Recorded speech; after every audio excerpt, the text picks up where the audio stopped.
પાટીદાર આગેવાન દિનેશ બાંભણિયા જેમણે કર્યો છે એક ચોંકાવનારો દાવો।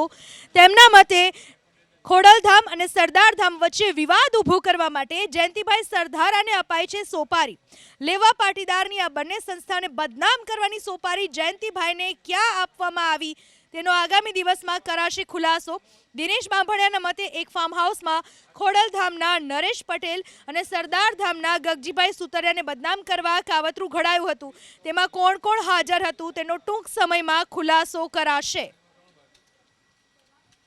સરદારધામ અને ખોડલધામ જેવી સામાજિક પ્રવૃત્તિનું કામ કરતી સંસ્થાઓ વિશે સંસ્થાને બદનામ કરવાનું અને સંસ્થાની બંને વચ્ચે વિખવાદ કરવાનું, પાટીદાર સમાજના લેવા અને કડવા વિશે જેમ ફાવે એમ ઉચ્ચારણો કરવાના, આ બાબતે જે જયંતિભાઈ સરદારા દ્વારા નિવેદન કરવામાં આવ્યું છે, અત્યાર સુધી બનાવની સાથે સૌની લાગણીઓ જોડાયેલી હતી અને દુઃખદ ઘટનાઓ છે એવું તમામ લોકોનું માનવું હતું।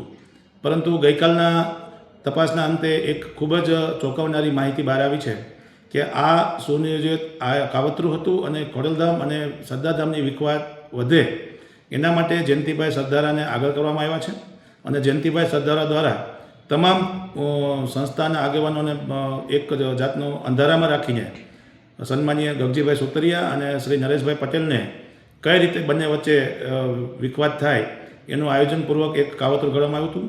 આ કયા ફાર્મ હાઉસમાં કરવામાં આવ્યું છે, કેટલા લોકો ત્યાં હાજર હતા, આ તમામ માહિતી અમે ટૂંક સમયમાં જ આપની સામે લાવીશું।